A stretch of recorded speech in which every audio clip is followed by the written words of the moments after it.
ছেলের গোষ্ঠী বেহায়ার মতো 200-300 মানুষ মেয়ের বাপের উপরে যায় চাঁদাবাজি করে খাইয়া আসে। এর নাম হইল বরযাত্রী।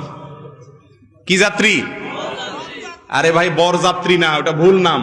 ওটার আসল নাম হলো কি যাত্রী? বরযাত্রী। কেন বরযাত্রী বলতে জানেন?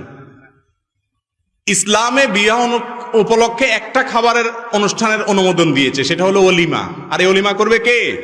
ছেলে। বিয়ে করছে ওই ছেলে। একটা আস্ত মেয়ে, মা বাপ জন্ম দিয়ে ছোটবেলা থেকে লক্ষ লক্ষ টাকা ইনভেস্ট করে পড়ালেখা করে বড় করাইছে, একটা আস্ত অ্যাডাল্ট মানুষ ধরে উঠে নিয়ে আসতেছে সারা জীবনের জন্য। এই বেটা খুশির চলে সবাই খাওয়াবে, ঠিক না বে ঠিক? উল্টে আবার বেহার মতো আনে তো আনে, আবার যায় এদের বাড়িতে দেখা, আবার যৌতুকও চা, ঠিক না বে ঠিক? এর চাইতে অসাধ্য দরজার নির্লজ্জ বেহায় আল্লাহর জমিনে আর হতে পারে না। শ্বশুর বাড়ি থেকে যৌতুক চান, কত বড় নির্লজ্জ কাজ জানেন? আজকাল তো চায়ও না, কয় এমনিই দেয়, এমনিই দেয়। বলে যে ফ্রিজটা তো আসলে আমার দরকার নাই, আপনার মেয়ের শান্তির জন্যই তো ফ্রিজে রাখবে। আর মোটরসাইকেল আমি কি করব? আপনার মেয়েকে পিছনে ঘুরানোর জন্যই তো দরকার, তাই না? টেলিভিশন তো আমার লাগে না, আমি তো বাইরে বাইরে থাকি, আপনার মেয়ের একটু দেখা লাগে। বুঝছেন নি কথা? এই টাইপের যৌতুক চায়, এগুলোর নাম হলো ডিজিটাল ভিক্ষুক। নির্লজ্জ বেহায়া আল্লাহর জমিনে যদি 1 নম্বরের থাকে, শ্বশুর বাড়ি থেকে যে সমস্ত বেহায়া, যে সমস্ত নির্লজ্জ বলে কয়ে ঘুরাইয়া ফিরাইয়া ইশারা ইঙ্গিতে ওরে দিয়া তারে দিয়া ঘটকরে দিয়া চাওয়ায়, এগুলো হলো আল্লাহর জমিনের সবচেয়ে বড় বেহায়া। কথা বুঝতে পারছেন? একটা মেয়ের বাপ যখন হবেন সেদিন বুঝবেন, একটা মেয়েকে জন্ম থেকে বড় করা পর্যন্ত লক্ষ লক্ষ টাকা ইনভেস্ট করেছে ওই ভদ্রলোক ভদ্র মহিলা, আপনার শ্বশুর শাশুড়ি। আস্ত মেয়েটা উঠাই দিছে আপনার কাছে, সারা পড়ালেখা করেছে মেয়ের বাপে। সার্ভিসটা নিবে কে? কথা বলেন।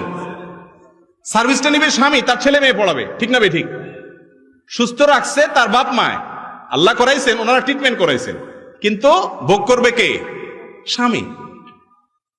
এই মেয়েকে বড় করতে যা লাগছে, উচিত হলো সব টাকা ক্যাশ ক্যাপিটাল হিসাব করে শ্বশুর মেয়েকে বলা যে শ্বশুর মশাই কত লাগছে এই মেয়েকে এই পর্যন্ত আনতে, হিসাব করে ফিগারটা বলেন, সব দিয়া তারপরে সসম্মানে আনা দরকার ছিল। বেহায়া দেয় তো না, বাসর রাতে মহারানা মাপ চায় নেয়, উল্টা আরো যৌতুক চায়। আল্লাহ তাআলা আমাদেরকে হেদায়েত দান করুন। বরযাত্রী এই জন্য বললাম যে আজকাল তো চুক্তি করে 300 মানুষ না 200 না, আমাদের 400-300 মানুষ আছে, কমাইছি 50 জন হবে, এরকম চায়া চিন্তি খায়। ছি ছি ছি ছি। আবার কোন কোন সেদিন বরিশালে বোধহয় এক বিয়েতে আপনার গোশত কম হয়েছে, মারামারি হয়েছে, বিয়ে ভাঙছে, মানুষও মারা গেছে।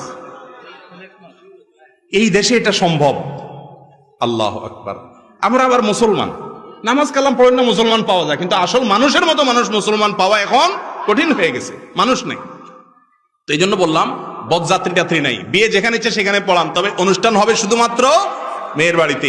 এমন যুবক আছেন যে বিয়ে করবেন আর বলবেন আমার বিয়েতে এই 2 নম্বরই হবে না, যৌতুকের তো প্রশ্নই ওঠে না, শ্বশুর মশাইয়ের বাড়িতে কোনো খাওয়ান দাওয়ান নাই, মেহমান যা আছে আমি খাওয়াবো, এরকম বাপের বেটা মতো বিয়ে করেন না যুবক আছেন?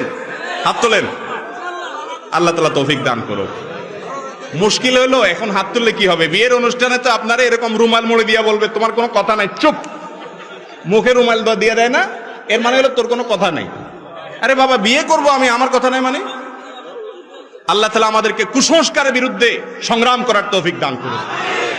অসামাজিক অনাচার, জুলুম, অবিচার, মেয়ের বাপ হওয়া কি অন্যায়?